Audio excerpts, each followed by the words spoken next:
जय हिंद, जय Bharat. Hi friends, how are you? कैसे हैं आप सब लोग? उम्मीद करता हूं कि आप सब लोग बहुत अच्छे होंगे। ये जो वीडियो, ये अमेंडमेंट वीडियो है। मैं 21 अटेम्प्ट जो अभी जुलाई में होने वाला है, उस अटेम्प्ट के लिए सारे के सारे अमेंडमेंट्स हैं और इसमें काफी हद तक प्रोविजंस को समझाया गया है, विद एग्जाम्पल समझाए गए हैं। बट यहाँ पर जो अमेंडमेंट्स मैंने कवर किए हैं वो इंपॉर्टेंट अमेंडमेंट्स कवर किए हैं जो एग्जाम पॉइंट ऑफ व्यू से बहुत इंपॉर्टेंट है। बराबर है। और ये जो अमेंडमेंट है ये 55 मिनट्स में आपके 55 भी ज्यादा बोल दिए, 50 मिनट्स में आपके सारे अमेंडमेंट्स कवर हो जाएंगे यहाँ पर। बराबर है।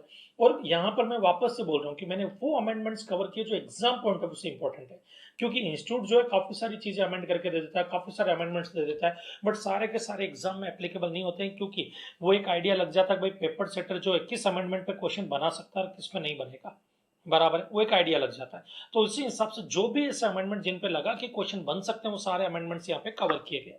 तो ये अमेंडमेंट्स आप मिस ना कीजिए और सारे के सारे अमेंडमेंट वीडियो को एंजॉय कीजिए। अगर आपको ये वीडियो पसंद आता है, अच्छा लगता है, तो यहाँ पर मैं आपको बोलूंगा कि इस वीडियो को लाइक करना ना भूलें। ओके, तो आप एंजॉय कीजिए वीडियो को। हम मिलते हैं नेक्स्ट वीडियो में, तब तक जय हिंद, जय भारत।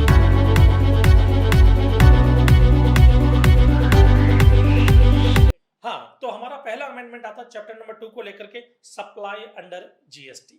सप्लाई अंडर जीएसटी जो चैप्टर, उसमें सेकंड शेड्यूल के अंदर छोटा सा एक चेंज हुआ है बेटा। सेकंड शेड्यूल जो हमारा था वो क्या था? Supply of goods and supply of service किनको माना जाएगा, उनको लेकर के। ओके, जिसमें एक पॉइंट है transfer of business assets. Transfer of business assets में क्या चेंजेस आए हैं, इसको हमने 3 पार्ट्स में पढ़ा था बेटा। ट्रांसफर और डिस्पोज ऑफ बिजनेस असेट्स, मतलब मेरा कोई बिजनेस है, उसकी कोई बिजनेस असेट्स है, उस बिजनेस असेट्स को मैं परमानेंटली किसी को दे देता हूं। मैंने आईटीसी क्लेम कर लिया और मैं परमानेंटली किसी को दे देता हूं, चाहे कंसिडरेशन लूं या विदाउट कंसिडरेशन सप्लाई कर रहा हूं परमानेंटली। तो फर्स्ट शेड्यूल में हमने पढ़ा कि उसको सप्लाई माना जाएगा, या मैं डिस्पोज ऑफ कर रहा हूं तब भी हमने पढ़ा फर्स्ट शेड्यूल के अंदर कि उसको सप्लाई माना जाएगा। बट क्वेश्चन ये कि वो सप्लाई ऑफ गुड्स है या सप्लाई ऑफ सर्विस है, तो बोला गया उसको सप्लाई ऑफ गुड्स माना जाएगा। सप्लाई ऑफ गुड्स, अगर मैं अपने बिजनेस की किसी भी असेट्स को अपने एम्प्लॉय को या मेरे बिजनेस का कोई डायरेक्टर उसको पर्सनल यूज के लिए ले रहा है, या मान लो कि मैंने एक बिजनेस के लिए लैपटॉप खरीदा और वो लैपटॉप मेरा बेटा एक प्रोजेक्ट बनाने के लिए यूज कर रहा है, पर्सनल पर्पस के लिए। बराबर, पर्सनल पर्पस के लिए, परमानेंटली नहीं दे रहा हूं मैं उसको, सिर्फ यूज करके वो वापस दे देगा, या मैं अपने पर्सनल पर्पस के लिए उसको यूज कर रहा हूं, तो उसको सप्लाई ऑफ सर्विस माना जाएगा। क्योंकि यहां पर मैंने उसको लिया नहीं है, तो वो क्या माना जाएगा? सप्लाई ऑफ सर्विस की कैटेगरी में आएगा बेटा यहां पर। ओके, अब यहां पर देखना, यहां पर इसमें लिखा था वेदर और नॉट फॉर कंसिडरेशन, ये जो पॉइंट था इसमें इन्होंने कट कर दिया है कि इस पॉइंट की अब जरूरत नहीं है, कि वैसे ही फर्स्ट शेड्यूल में भी हमने पढ़ा विदाउट कंसिडरेशन भी सप्लाई माना जाएगा, और कंसिडरेशन होगा तो सप्लाई वैसे ही माना जाता है, सेक्शन 71A में हमने पढ़ा था। बराबर है, तो इसका मतलब ये पॉइंट जो है इसको लिखने की कोई जरूरत नहीं, तो इसको इन्होंने यहाँ पे कट कर दिया। ओके, नाउ तीसरा केस था person who ceases to be a taxable person. कोई भी पर्सन जो पहले टैक्सेबल पर्सन था बट अब नहीं है, इसका मतलब उसने अपना रजिस्ट्रेशन कैंसिल करवा दिया जीएसटी का। बराबर है, या अपना बिजनेस बंद कर दिया। तो उस केस में यहां पर अगर आप बिजनेस बंद करते हो या रजिस्ट्रेशन कैंसिल करते हो, उसको भी सप्लाई माना जाता है, और वो सप्लाई ऑफ गुड्स की कैटेगरी में क्लासिफाई होगा, सप्लाई ऑफ गुड्स माना जाएगा, ना कि सप्लाई ऑफ सर्विस। अब यहाँ पे इंटरेस्टिंग चीज ये है कि गोइंग कंसर्न अगर आप ट्रांसफर करते हो किसी को, या मान लो कि मैं किसी बिजनेस का ऑनर और मेरी डेथ हो जाती है, तो मेरा लीगल रिप्रेजेंटेटिव उस बिजनेस को कंटिन्यू करता है, तब भी अब यहां पर मैं टैक्सेबल पर्सन नहीं हूं, टैक्सेबल पर्सन मेरा लीगल रिप्रेजेंटेटिव होगा। उस केस में कभी भी सप्लाई नहीं माना जाएगा उसको, तो उसको सप्लाई नहीं माना जाता है। तो एक्सेप्शन क्या पॉइंट का? No GST will leviable in the following cases. Transferred as going concern, मैंने अपना बिजनेस जो चालू बिजनेस था उसी को बेच दिया, या business is carried on by a personal representative who is deemed to be a taxable person.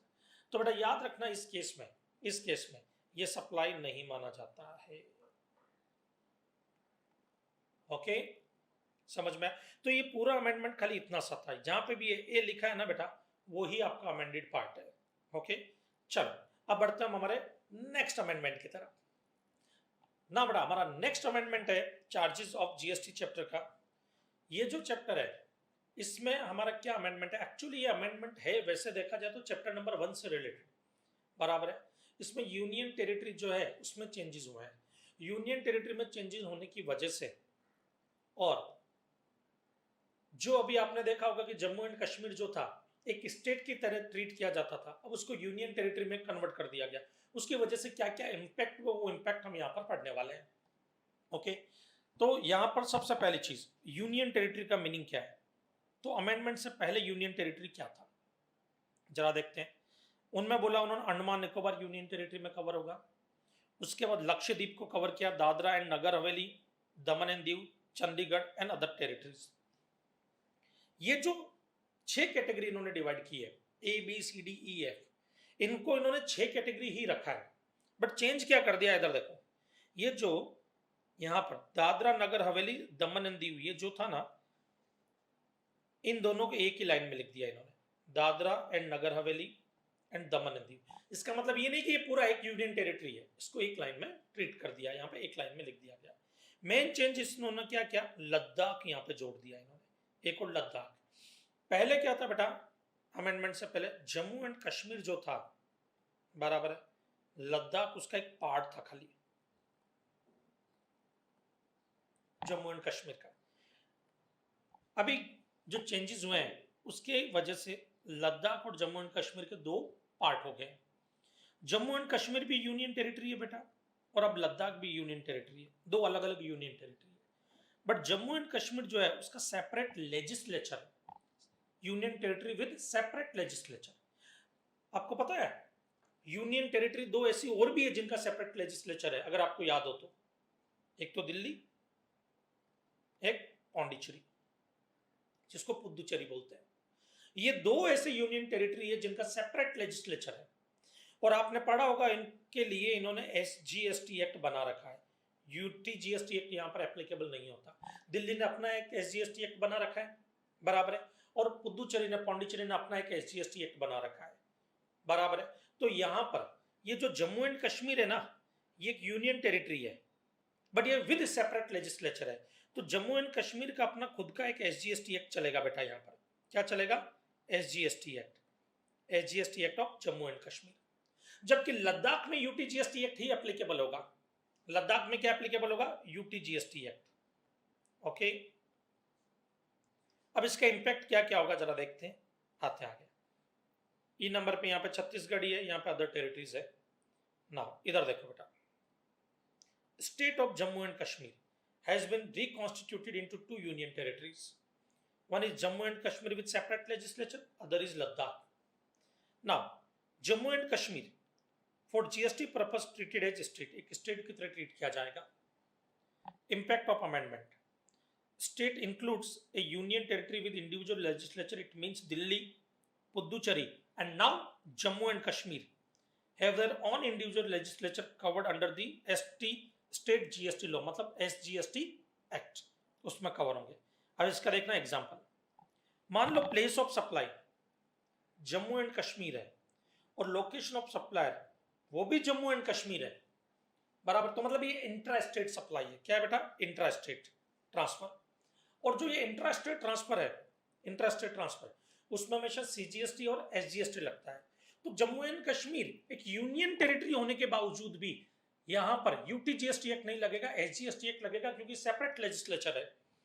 तो CGST plus SGST of Jammu and Kashmir, Jammu and Kashmir का SGST एक्ट एप्लीकेबल होगा। Case number 2, place of supply अगर जम्मू एंड कश्मीर है और location of supply Ladakh है, लद्दाख, तो इधर देखना, जम्मू एंड कश्मीर एक union territory with separate legislature, एक स्टेट की तरह ट्रीट किया जाएगा, और लद्दाख जो है वो एक यूनियन टेरिटरी की तरह ट्रीट किया जाएगा। तो place of supply Jammu and Kashmir है, लोकेशन ऑफ सप्लाई लद्दाख है, यहां पर इसको इंटर स्टेट सप्लाई माना जाएगा।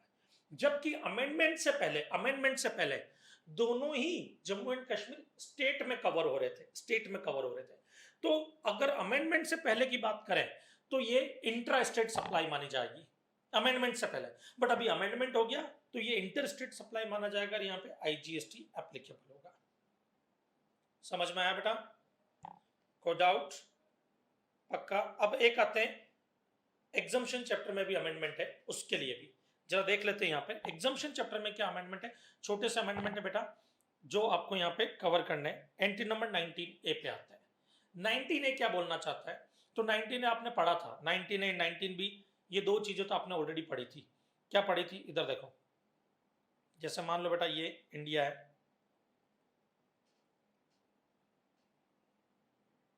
ये यूएस है। आपने पढ़ा था यूएस से अगर कोई भी गुड्स इंपोर्ट करते हो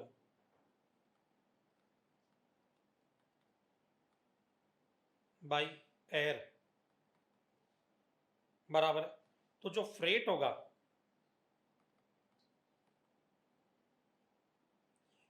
वो फ्रेट आपके एग्जम्प्ट होगा एंट्री नंबर 19 में, एंट्री नंबर 19 में, बराबर है। बट अगर बाय वेसल्स करते आप ये इंपोर्ट,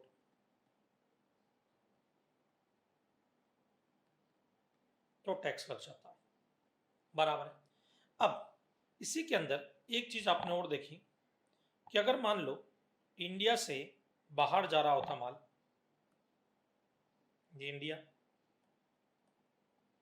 ये यूएस मान लेते हैं एग्जांपल के लिए, एक्सपोर्ट अगर आप करते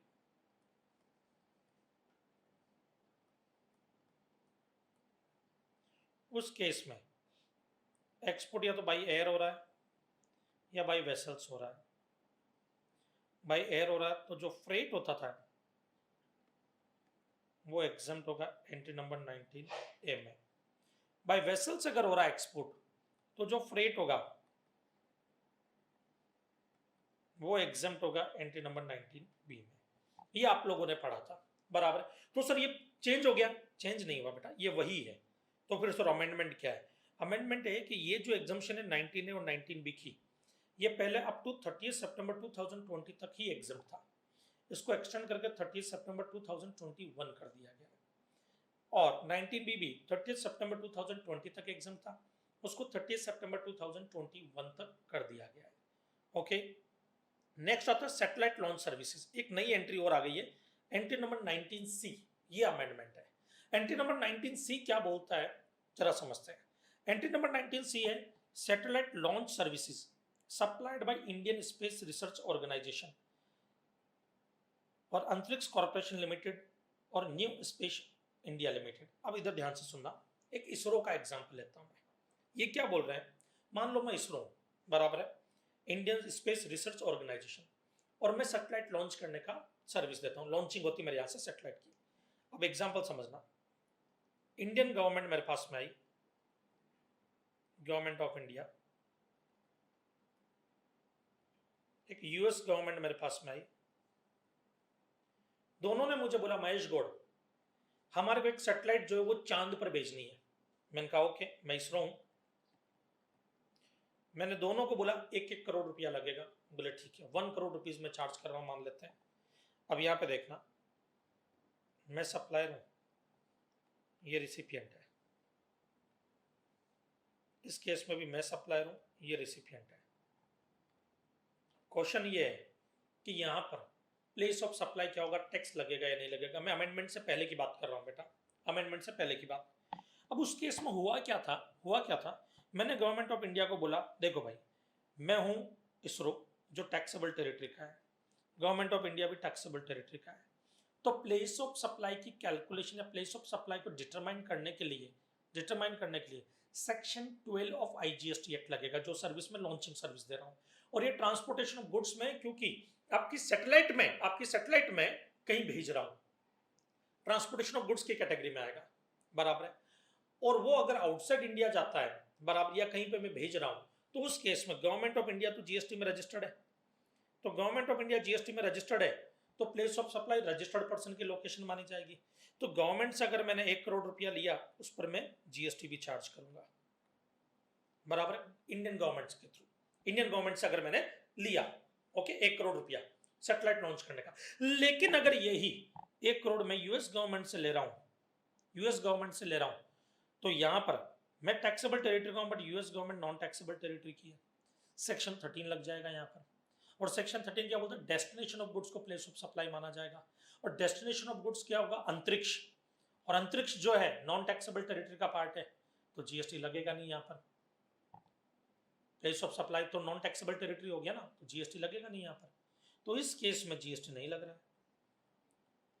अब यहाँ पर गवर्नमेंट ऑफ इंडिया को लगा यार हम तो यार जीएसटी पे कर रहे हैं, यूएस वाला हमारे इंडिया में आकर के इसरो से सैटेलाइट लॉन्च करवा रहा, वो जीएसटी पे नहीं कर रहा।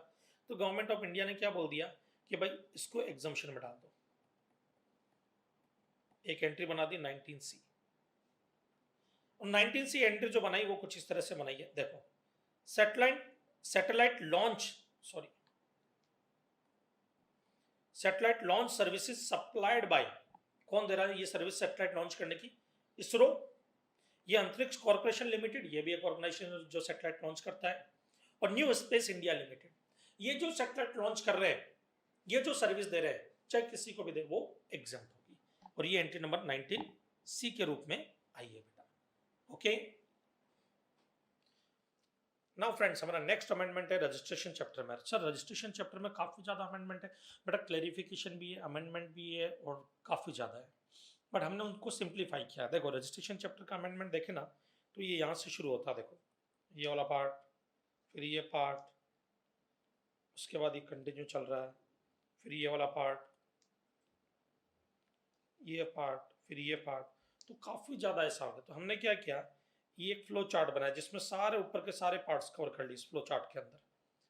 तो ये फ्लो चार्ट भी आप पढ़ लेंगे, समझ लेंगे, तब भी मोर देन सफिशिएंट है। बट इसको पढ़ने से पहले मुझे कुछ पुराना आपको एक पार्ट समझाना पड़ेगा जो इससे कनेक्टेड है। तो जरा आते हैं हम उस पर। सबसे पहले रजिस्ट्रेशन में अभी ये कॉन्सेप्ट आ गया आधार बेस्ड रजिस्ट्रेशन। जब आप रजिस्ट्रेशन के लिए एप्लीकेशन देते हैं तो आपको आधार की डिटेल भी देनी पड़ेगी। आधार ऑथेंटिकेशन बहुत जरूरी हो गया अभी, उसी को लेकर के कुछ अमेंडमेंट्स हैं। जैसे एग्जांपल के लिए सेक्शन 25 सबसेक्शन 6B क्या बोलता है, फ्रेश रजिस्ट्रेशन। अगर आप रजिस्ट्रेशन करने के लिए एप्लीकेशन दे रहे हैं तो मालूम है आप REG 01 फॉर्म फिल करेंगे, उसमें एक पार्ट ए होता है, एक पार्ट बी होता है। पार्ट ए फिल करते हैं तो आपको ट्रांजैक्शन रेफरेंस नंबर मिलता है, उसके हेल्प से आप पार्ट बी फिल करते हो, और पार्ट बी जब फिल करते हैं तो ये माना जाता है आपने रजिस्ट्रेशन के लिए एप्लीकेशन सबमिट कर दी।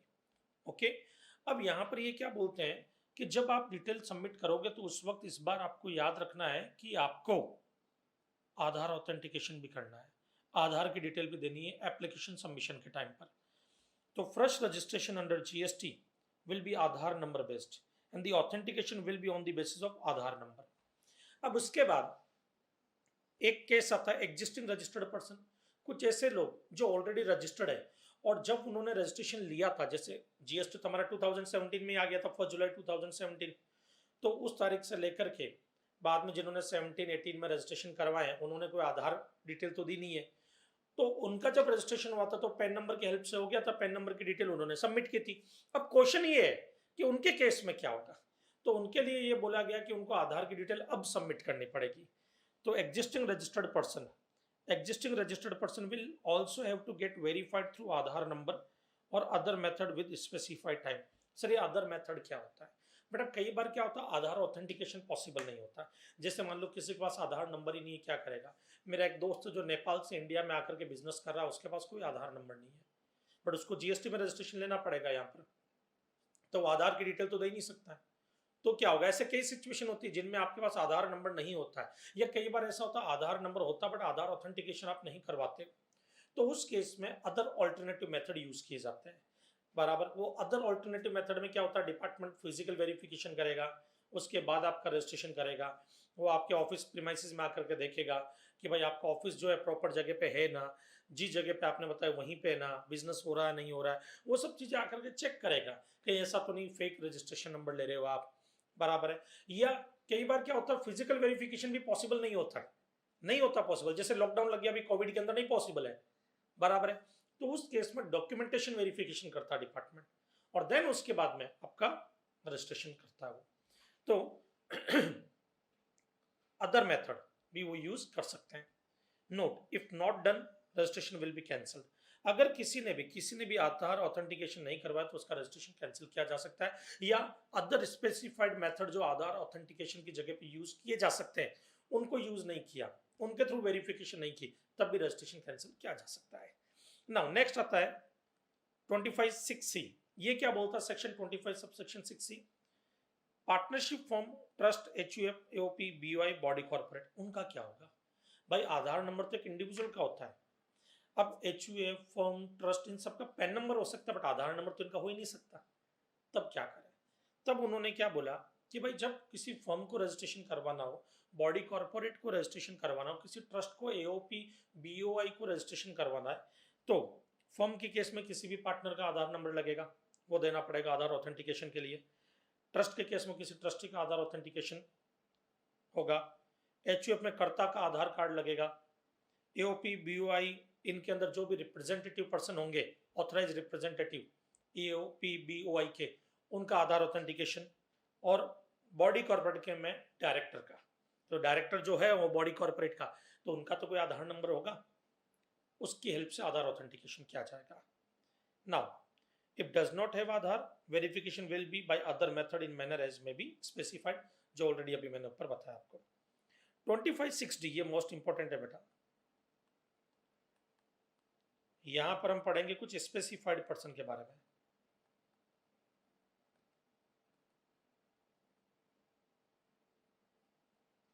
उनको स्पेसिफाइड पर्सन बोलो या नोटिफाइड पर्सन बोलो, कुछ ऐसे लोग जिनको आधार ऑथेंटिकेशन की जरूरत नहीं होती है। सर क्या बात करते हो? यस बेटा, उनके पास आधार नंबर ही नहीं होता। सर वो कौन होते हैं जो इंडिया का सिटीजन ही नहीं है? तो बोला उनको आधार देने की जरूरत नहीं है, बराबर।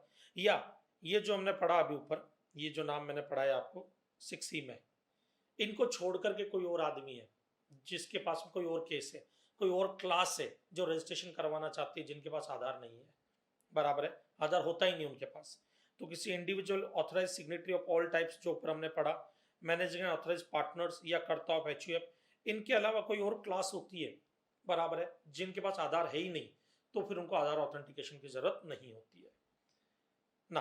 अब इधर आ जाओ बेटा, date of submission of registration in case of applicant liable for Aadhaar authentication and opting Aadhaar authentication. ये क्या कहना चाहता है? मान लीजिए मेरे पास आधार है, मैंने जीएसटी में रजिस्ट्रेशन के लिए एप्लीकेशन डाली, एप्लीकेशन डाला तो पहले REG 01 का पार्ट ए फिल किया मैंने, पार्ट ए फिल करने के बाद में मैंने TRA नंबर की हेल्प से पार्ट बी फिल किया मैंने, पार्ट बी, बराबर है, दोनों पार्ट ए फिल हो गया, पार्ट बी भी फिल कर दिया मैंने, बराबर है। अब इधर देखना, अब आधार ऑथेंटिकेशन चेक किया जाएगा, भाई जो मेरी आधार की डिटेल वो प्रॉपर है या नहीं है, तो आधार ऑथेंटिकेशन होना चाहिए। Aadhaar authentication successfully done within 15 days of submission of part B of registration application. मैंने क्या किया, मान लो 1 जुलाई को पार्ट बी फिल करके एप्लीकेशन सबमिट कर दी, ओके, 1 जुलाई को, तो इसके 15 दिन के अंदर अंदर आधार ऑथेंटिकेशन होगा। आधार ऑथेंटिकेशन हो गया मान लो 15 दिन के अंदर अंदर, तो date of submission of registration application, मतलब गवर्नमेंट क्या बोलता है, हम कौन सी डेट को ये मानेंगे कि आपने एप्लीकेशन सबमिट कर दी। मैंने पार्ट बी फिल कर दिया 1 जुलाई को, बट हम कब मानेंगे कि आपने एप्लीकेशन सबमिट की? भले ही आपने 1 जुलाई को सबमिट कर दी, बट हमारी नजरों में आपने एप्लीकेशन कब सबमिट की? Date of Aadhaar authentication. मान लो आधार ऑथेंटिकेशन होता है 5 जुलाई को, तो हम ये मानेंगे कि 5 जुलाई को आपने एप्लीकेशन सबमिट की है, okay. Aadhaar authentication failed within 15 days of submission of part B of the registration application. मान लो 15 दिन में आधार ऑथेंटिकेशन फेल हो गया। अब यहाँ पर कुछ इशू आ गया जिसकी वजह से मैच नहीं हो रहा था, पर आप कई बार होता ना कि पैन कार्ड में अलग नाम होता है, आधार कार्ड में अलग नाम होता है, जैसे कई लोग होते हैं पैन कार्ड में अपने जो नाम के साथ में पेरेंट्स का नाम यूज करते हैं, आधार कार्ड में नहीं किया, कई ऐसे केसेस आए अभी, बराबर, आधार ऑथेंटिकेशन फेल हो गया किसी भी रीजन से, तब 15th डे, 15वां दिन for submission of part B of registration application, वो माना जाएगा कि आपने एप्लीकेशन दे दी, मतलब 15 जुलाई, ओके। ये फिजिकल वेरिफिकेशन का, जब आधार ऑथेंटिकेशन पॉसिबल नहीं हो किसी भी रीजन से, तो फिजिकल वेरिफिकेशन किया जाएगा, बराबर है। और अगर फिजिकल वेरिफिकेशन पॉसिबल नहीं तो डॉक्यूमेंट्री वेरिफिकेशन होता है, बराबर है। तो ये सब चीजें जो है ना बेटा, ये ऊपर ये फिर नीचे समरी दी है मैंने, इन सबको एक चार्ट फॉर्म में मैं पूरा का पूरा कवर कर रहा हूँ आपको, सारी चीजें ये जो है ना ये सब कवर हो जाएगी यहाँ पर। Concept of deem registration under registration procedure, इसमें सर ये क्या है, यहाँ पे हम पढ़ेंगे जो ये नोटिफाइड पर्सन है ना बेटा, इनको याद रखना आप, ये वाले लोग जिनको ये नोटिफाइड ही लिख देता हूँ मैं यहाँ पे, नोटिफाइड पर्सन, ये जो नोटिफाइड पर्सन है इनके बारे में पढ़ेंगे। तो ये नाम याद रखना, नोटिफाइड पर्सन का मतलब वो लोग जिनके पास इंडिया में आधार नहीं है। नहीं होने के कई रीजन हो सकते हैं। पहला, वो इंडिया के सिटीजन नहीं है, और दूसरा, वो individual authorise signatory of all types managing and authorise partner या कर्ता ऑफ एचयूएफ नहीं है। बराबर है। चलो अब आते हैं उस फ्लो चार्ट में जिसमें सारे अमेंडमेंट एक साथ कवर हो जाएंगे। खाली ये फ्लो चार्ट भी पढ़ करके चले गए तब भी रजिस्ट्रेशन चैप्टर के 80% अमेंडमेंट कवर हो जाएंगे। बेटा समझना इसको, एग्जाम्पल से समझाता हूं। मान लो मेरा नाम है महेश गौड़ और मैं नेपाल का हूं। ओके, मैं इंडिया में बिजनेस करने के लिए आया हूं। ओके, तो मैं सिटीजन ऑफ इंडिया हूं? नो, तो मेरे पास आधार तो होगा नहीं। या फिर मैं नोटिफाइड पर्सन में से हूं, मतलब मैं इंडिविजुअल नहीं हूं, मैं इंडिया का ही हूं, बट मैं इंडिविजुअल की कैटेगरी में नहीं आ रहा, ऑथराइज सिग्नेटरी नहीं हूं, मैनेजिंग एंड ऑथराइज पार्टनर नहीं हूं, या कर्ता हुआ एचयूएफ नहीं हूं, मतलब किसी भी रीजन से मेरे पास आधार है ही नहीं। नो, तो मतलब दोनों ही केस में मैं कौन हो सकता हूं? नोटिफाइड पर्सन, जो 25(6)D में कवर थे। अब मैंने क्या किया, रजिस्ट्रेशन के लिए एप्लीकेशन डाली। एप्लीकेशन में पार्ट ए मैंने फिल कर दिया, फिर मैंने पार्ट बी फिल किया। बराबर, टीआरएन ट्रांजैक्शन रेफरेंस नंबर की हेल्प से पार्ट बी फिल किया। जैसे मैंने पार्ट बी फिल किया, वो डेट मान ली जाएगी कि मैंने एप्लीकेशन दे दी। मान लो मैंने 1 जुलाई को पार्ट बी फिल किया,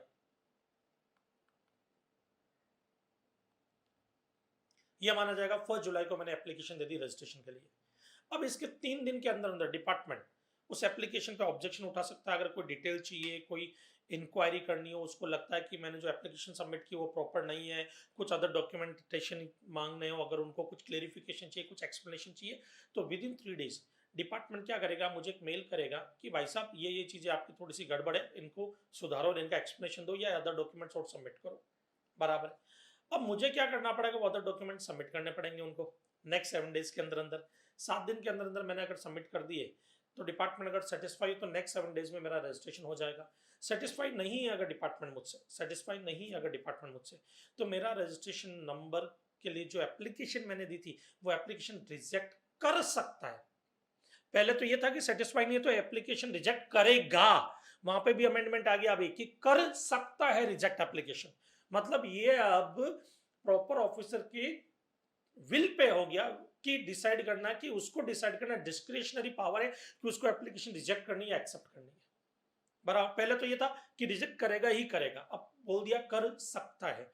ये आगे आएगा अमेंडमेंट में, बताऊंगा इसके बारे में भी। तो अब यहां पे देखो, मैंने 1 जुलाई को पार्ट बी फिल कर दिया था ट्रांजैक्शन रेफरेंस नंबर की हेल्प से।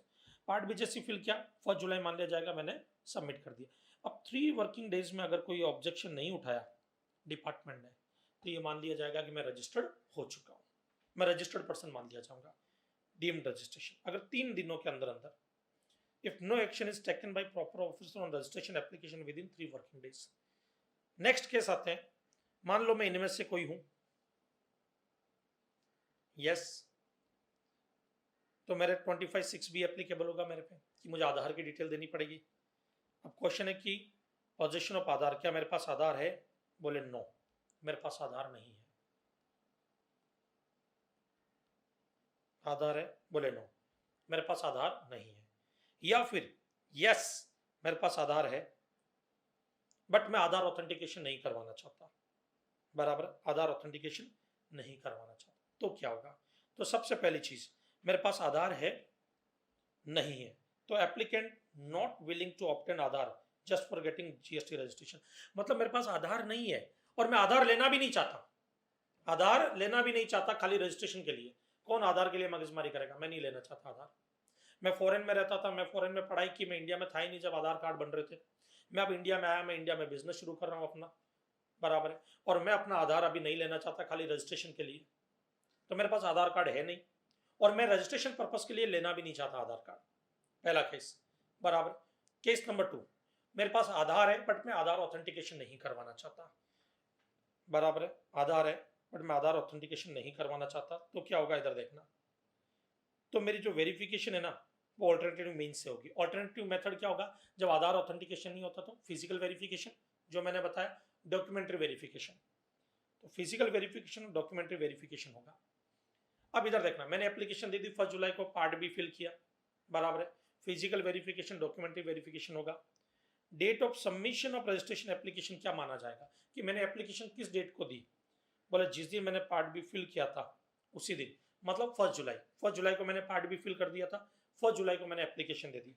अब इसके 21 डेज में डिपार्टमेंट ऑब्जेक्शन उठा सकता है मेरे पे।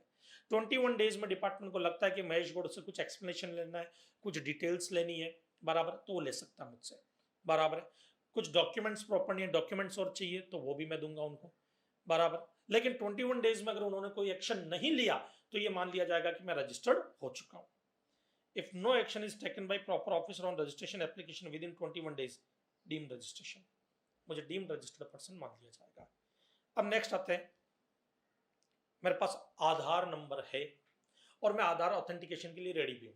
मैंने क्या किया, 1 जुलाई को पार्ट बी फिल कर दिया, एप्लीकेशन सबमिट कर दी मैंने।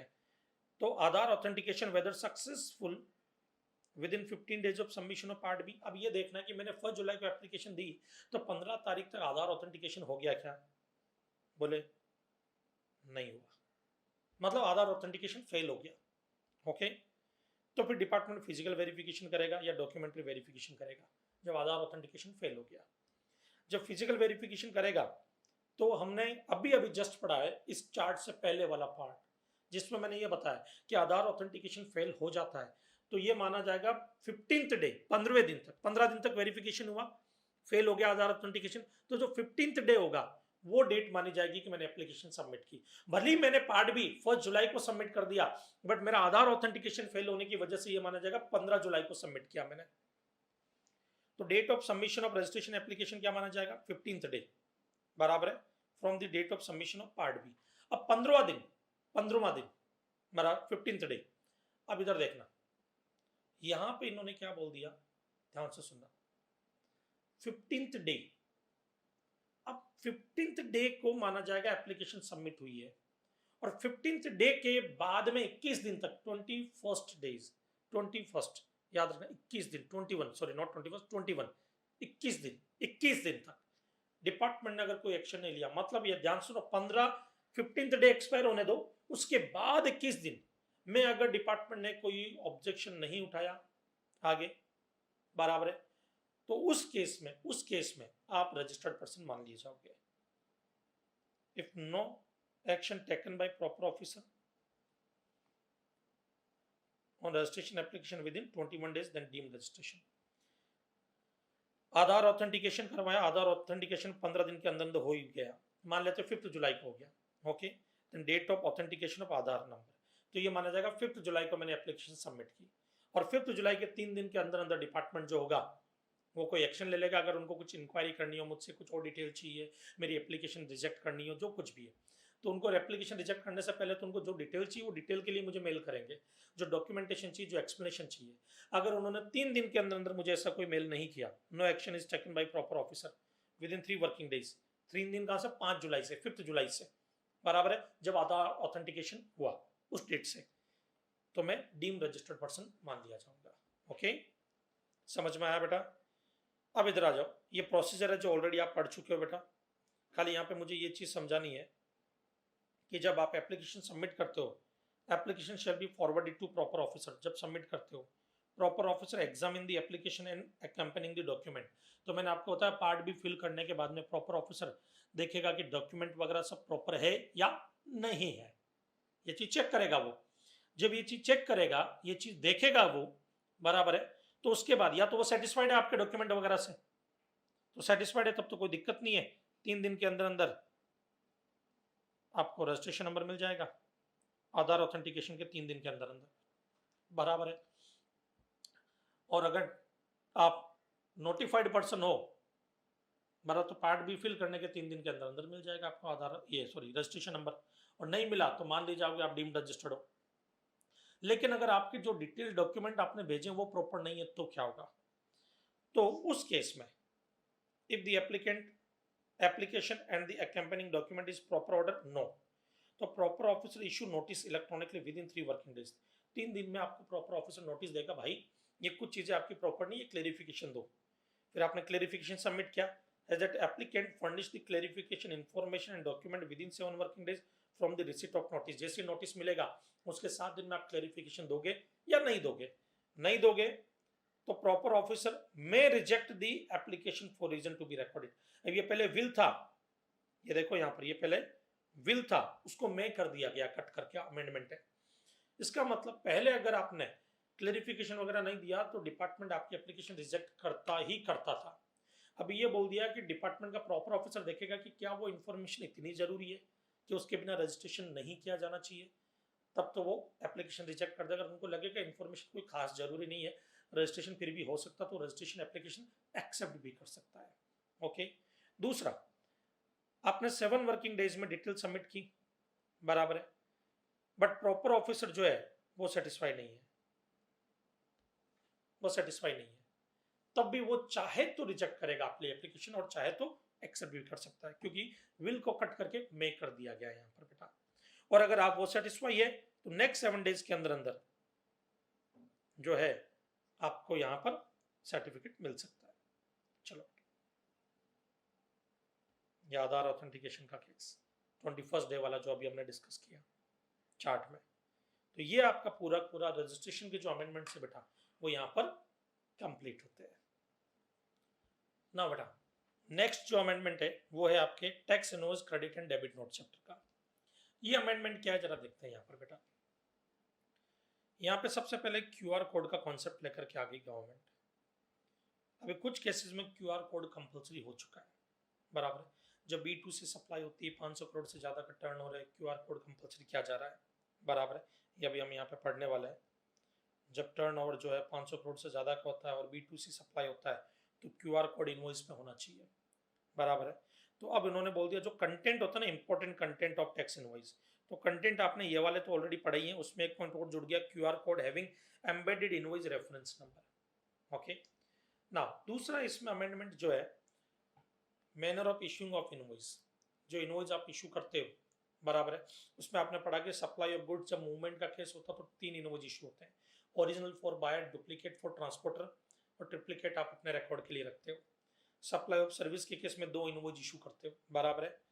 अब यहाँ पर रूल 40 सब रूल 3 के अंदर एक चेंज हुआ, the serial number of invoice issued, जो इनवॉइस इशू किया उसका जो सीरियल नंबर है, सीरियल नंबर, बराबर है, ड्यूरिंग ए मंथ या quarter shall be furnished electronically in form GSTR 1। GSTR 1 में वो सीरियल नंबर आपको डिटेल अपलोड करनी पड़ेगी, फर्निश करना पड़ेगा। ओके, अब आता है इसमें एक ये अमेंडमेंट, 500 करोड़ से ज्यादा का टर्नओवर है और B2C सेगमेंट है, तो हमने क्या बोला कि भाई क्यूआर कोड होना जरूरी है।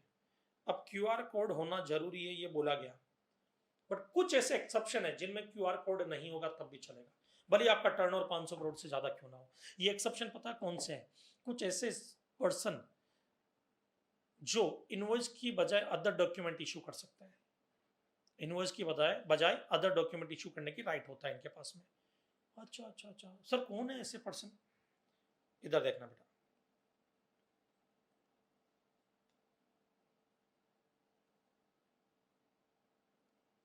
Insurance, banking, financial institution, NBFC, ये आपको स्टेटमेंट इशू करते हैं, टैक्स इनवॉइस इशू नहीं करते हैं। टैक्स इनवॉइस की बजाय अदर डॉक्यूमेंट इशू कर सकते हैं, इनको पावर है। ट्रांसपोर्टेशन ऑफ पैसेंजर में देखो, जो ट्रेन वगैरह के टिकट होते हैं उसका टिकट को कभी देखना, सारे कंटेंट नहीं होते हैं, जो टैक्स इनवॉइस में जितने कंटेंट होते हैं सब नहीं होते हैं, वो अदर डॉक्यूमेंट इशू कर सकते हैं। GTA गुड्स ट्रांसपोर्ट एजेंसी वो कंसाइनमेंट नोट इशू कर सकती है, कंसाइनमेंट नोट इशू करती है, टैक्स इनवॉइस इशू नहीं करते हैं। मूवी वगैरह देखने के लिए जाते हो तो थिएटर वगैरह का जो मल्टीप्लेक्स का टिकट लेते हो आप, उसमें सारे कंटेंट नहीं होते इनवॉइस के, वो अदर डॉक्यूमेंट इशू करते हैं। तो वो जो लोग है ना, वो जो लोग जिनको अदर डॉक्यूमेंट इशू करने का राइट है, उनको बोला गया है कि आपका टर्नओवर 500 करोड़ से ज्यादा का भी हो तब भी आपको क्यूआर कोड यूज करने की जरूरत नहीं है। ओके, तो इधर देखो क्यूआर कोड के एक्सेप्शन क्या क्या है। सबसे पहले तो समरी ले लेते हैं ऊपर वाले एनालिसिस की। अगर आपका टर्नओवर 500 करोड़ से ज्यादा है और B2C सप्लाई कर रहे हो, मतलब सामने वाला अनरजिस्टर्ड पर्सन है, तो invoice shall have quick response code, QR code होना चाहिए। But this provision not applicable on following person, किन किन पर एप्लीकेबल नहीं है? Insurance, banking, financial institution, NBFC, इन पर एप्लीकेबल नहीं होगा बेटा, बराबर, ये स्टेटमेंट इशू करते हैं। GTA पर एप्लीकेबल नहीं होगा, मतलब GTA मान लो कि मेरा बिजनेस इतना बड़ा है, गुड्स ट्रांसपोर्ट एजेंसी है, 500 करोड़ से ज्यादा का टर्नओवर है और मैं B2C सप्लाई कर रहा हूँ, B2 सी सप्लाई कर रहा हूँ तब भी क्यूआर कोड होना जरूरी नहीं है। पैसेंजर ट्रांसपोर्टेशन सर्विस, ट्रेन का टिकट वगैरह, बराबर है, बस का ticket, supply of service by way of admission और exhibition to cinematographic films in multiple screen, multiplex वगैरह में मूवी देखने जाते हो वहां पे, या supply of OIDR service located of non taxable territory, कोई सप्लायर जो नॉन टैक्सेबल टेरिटरी में online information database access and retrieval services आपको दे रहा है, like Netflix, best example. Netflix जो है वो यूएस की कंपनी है, बराबर है, नेटफ्लिक्स यूएस में है, ओके। अब मैं एक B2C सप्लाई दे रहा हूँ मुझे, मैं कौन हूँ, अल्टीमेट कस्टमर। अब मूवी देखने के लिए जीएसटी में रजिस्ट्रेशन तो लूंगा नहीं मैं। उस केस में अगर B2C सप्लाई हो रहा है और OIDAR वाली सर्विस है और सप्लायर जो है वो नॉन टैक्सेबल टेरिटरी का है, तो आप लोगों ने पढ़ा था इसको जब हमने ये अपने रिवर्स चार्ज मैकेनिज्म पढ़ा कि इस केस में फॉरवर्ड चार्ज मैकेनिज्म होगा, B2B होगा तो रिवर्स चार्ज होगा, B2C होगा तो फॉरवर्ड चार्ज। तो फॉरवर्ड चार्ज मैकेनिज्म होगा तो इनके जो ऑथराइज रिप्रेजेंटेटिव होते हैं सप्लायर के, नेटफ्लिक्स वगैरह के, वो टैक्स पे करते हैं डिपार्टमेंट को इंडिया में, जो इनके इंडिया में ऑथराइज रिप्रेजेंटेटिव होता है। बट क्वेश्चन ये कि ये जब इनवॉइस इशू करेंगे हमारे को, क्या उस पर क्यूआर कोड होना जरूरी है, क्योंकि नेटफ्लिक्स का टर्न तो 500 करोड़ से ज्यादा का है। तो बोले नहीं, उनको जरूरी नहीं है, ओके ना। अब आते ई वे बिल। ई वे बिल का जो बेटा ये वाला पार्ट तो मैंने आपको समझा ही दिया कि आप ई इनवॉइस दिखा सकते हो फिजिकल कॉपी की जगह। दूसरा एक पॉइंट आपने पढ़ा था नवंबर 20 में अगर आप एग्जाम दे रहे थे तब, या Jan 21 में उसमें ये पढ़ा गया था कि ई वे बिल को ब्लॉक कर दिया जाएगा अगर आपने कंटिन्यूसली 2 रिटर्न फर्निश नहीं किए तो 2 महीने के, ओके। कंपोजिशन स्कीम हो तो 2 क्वार्टर का पेमेंट नहीं किया हो आपने, तो आपके क्या कर दिया जाएगा, ई वे बिल जनरेट करना ही ब्लॉक हो जाएगा, आप ई वे बिल जनरेट नहीं कर पाओगे। जैसे इधर आ जाओ, क्या था वो मैं बता रहा हूं पहले, फिर उसमें चेंज क्या हो गया वो बता रहा हूं। Person other than composition supplier, मतलब अगर आप रेगुलर स्कीम में रजिस्टर्ड हो जीएसटी में, कंपोजिशन डीलर नहीं हो, तो आप GSTR 3B जो रिटर्न है जो मंथली आपको फाइल करना पड़ता है, वो आप लगातार 2 महीने से फाइल नहीं कर रहे हो, तो इसका मतलब उसके बाद आप ई वे बिल जनरेट नहीं कर पाओगे, ऑटोमेटिक ब्लॉक कर दिया जाएगा आपको। फिर आपको गुड्स अगर दिल्ली भेजना है, ई वे बिल बनाना बट नहीं बना पाओगे, तो आप सेल करने में दिक्कत होगी, आपके आगे बिजनेस ट्रांजेक्शन में दिक्कत आनी शुरू हो जाएगी। तो इसके लिए गवर्नमेंट ने क्या बोला कि पहले अपने रिटर्न फर्निश करो। दूसरा GSTR 1 एनी 2 मंथ्स और क्वार्टर एज केस में भी, बराबर, अगर किसी भी 2 महीने के GSTR 1 या 2 क्वार्टर के GSTR 1 आपने फर्निश नहीं किए, बराबर है, तो आपका ई वे बिल ब्लॉक कर दिया जाएगा, आप ई वे बिल जनरेट नहीं कर सकते। अगर आप कंपोजिशन स्कीम में हो या 10(2)A जो पहले नोटिफिकेशन नंबर 2/2019 था, 10(2)A कंसेशनल रेट स्कीम, उसमें हो, बराबर। अब कंसेशनल रेट स्कीम के लिए जनरली इस चीज को अवॉइड ही करना चाहिए हाल फिलहाल, क्योंकि अभी कंसेशनल रेट स्कीम सिर्फ सर्विस पर एप्लीकेबल होती है, गुड्स पर एप्लीकेबल नहीं होती है। बट कई कई लोग होते हैं जो कंपोजिशन और कंसेशनल रेट स्कीम दोनों का बेनिफिट उठाना चाहते हो, बराबर है।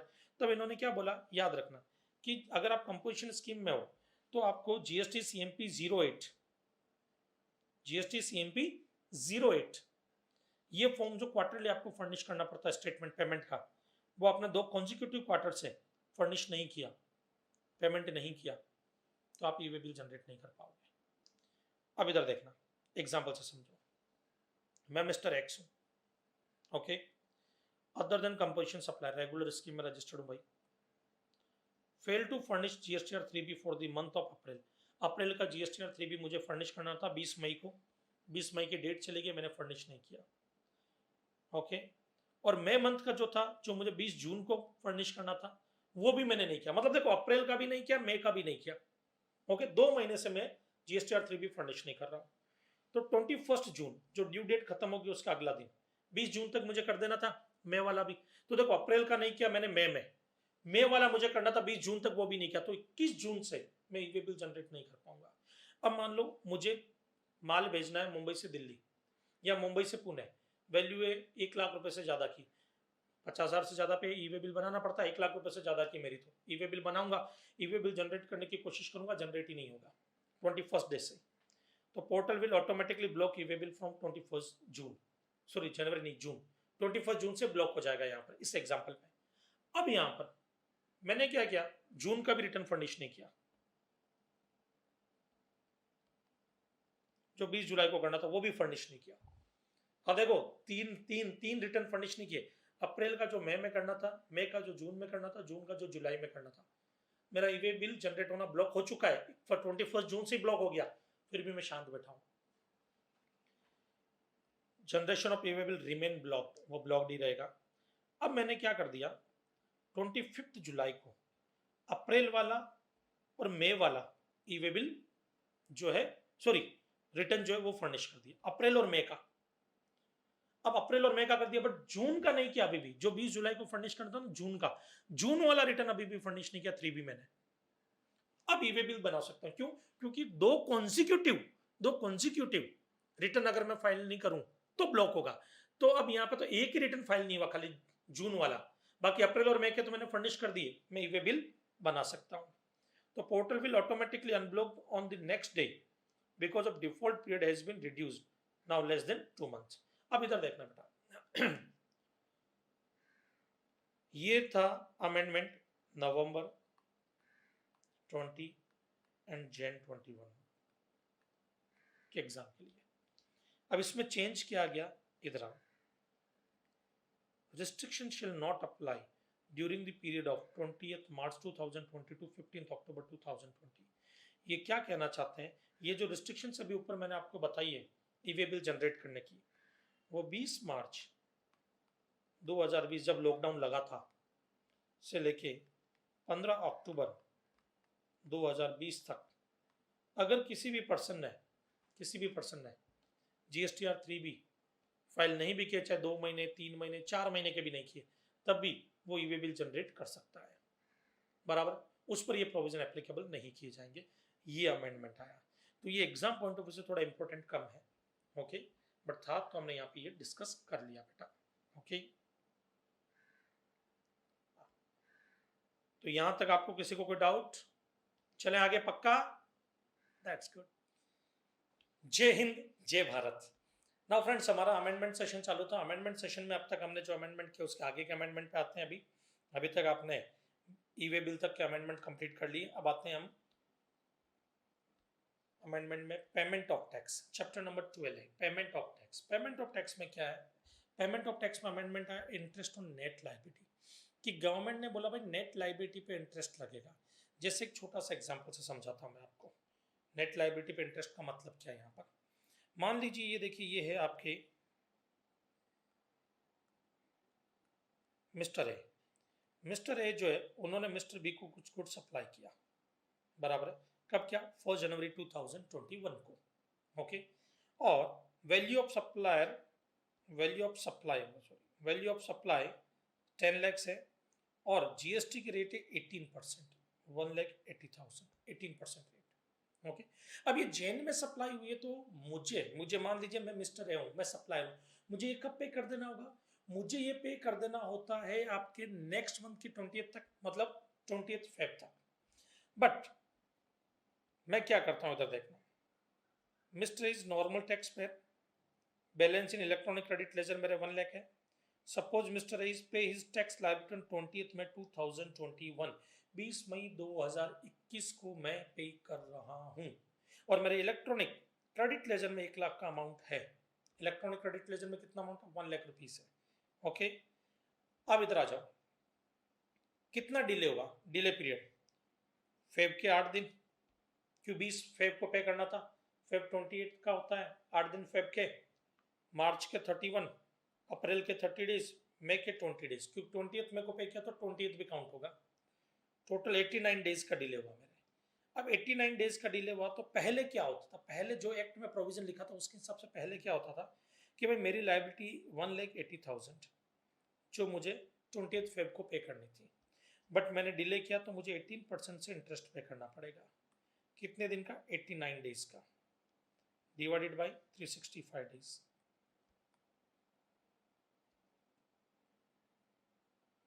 अब यहां पे देखना बेटा, ये प्रोविजन में चेंज किया आया, बोले कि पहले ग्रॉस अमाउंट पे इंटरेस्ट कैलकुलेट होता था, जो इंटरेस्ट कैलकुलेट होता था वो ग्रॉस अमाउंट पे होता था।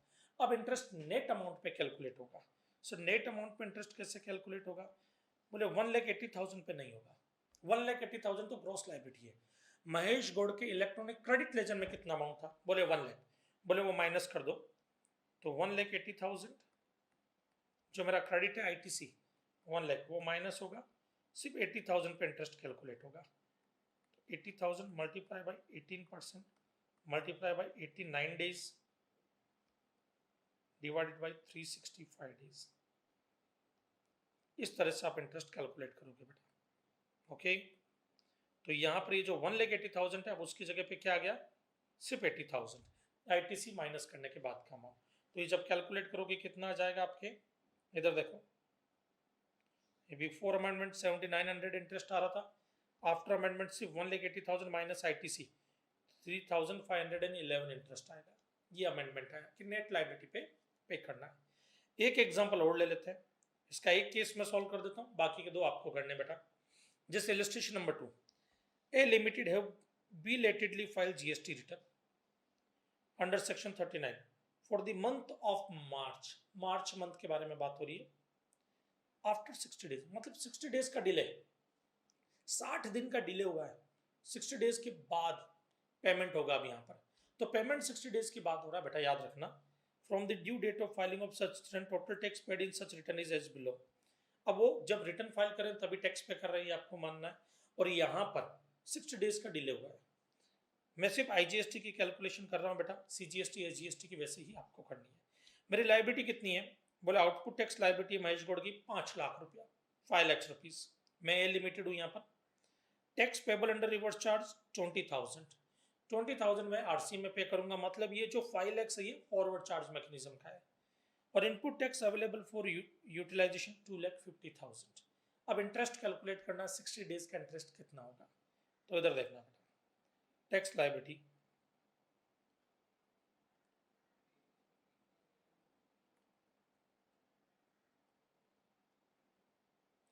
Forward charge mechanism, reverse charge mechanism. Forward charge mechanism में 5 लाख, रिवर्स चार्ज मैकेनिज्म में 20,000।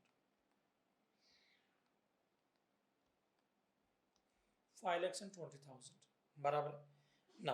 अब इसमें से आईटीसी माइनस करूंगा, फिर इंटरेस्ट कैलकुलेट होगा। और आईटीसी से फॉरवर्ड चार्ज मैकेनिज्म के लिए आप यूज कर सकते हो। रिवर्स चार्ज मैकेनिज्म आपको कैश में ही पे करना पड़ता है, उसके बाद आप उसका क्रेडिट ले सकते हो। बट एक बार जब डिपार्टमेंट को पे करना हो उस वक्त आप क्रेडिट नहीं लोगे, वो आपको कैश में ही पे करना पड़ेगा। ओके, तो इधर देखो, आईटीसी सिर्फ इधर फॉरवर्ड चार्ज में से माइनस होगा। 2,50,000 का आईटीसी आपके पास पड़ा है, तो बैलेंस कितना बचा? 2,50,000। इस पे इंटरेस्ट लगेगा। इस पे इंटरेस्ट की रेट क्या होगी? 18%। डिले कितना? 60 डेज। निकालो कितना आएगा? 2,50,000 multiply by 18% multiply by 60 days divided by 365 days. और इधर 20,000 multiply by 18% multiply by 60 days divide by 365 days. Sir अगर मान लीजिए इनपुट टैक्स क्रेडिट 5,50,000 होता तो क्या होता? तो बेटा इनपुट टैक्स क्रेडिट 5,50,000 होता तो ये 5 लाख इसमें से माइनस 5 लाख कर देते तो ये हो जाता 0 आपके। तो फॉरवर्ड चार्ज में तो टैक्स लगता नहीं। अब रिवर्स चार्ज की लायबिलिटी 20 है, बैलेंस क्रेडिट भी 50,000 पड़ा, वो बैलेंस क्रेडिट आप यूज नहीं कर सकते आरसीएम के लिए। तो आरसीएम के 20,000 पे तो आपको इंटरेस्ट पे करना ही पड़ेगा बेटा, इंटरेस्ट पे करना ही पड़ेगा आपको। ओके, अच्छा, तो यहाँ पे आपका इंटरेस्ट का अमाउंट आ जाएगा 7,397 और यहाँ पे आ जाएगा 592, ये आपका इंटरेस्ट। ओके,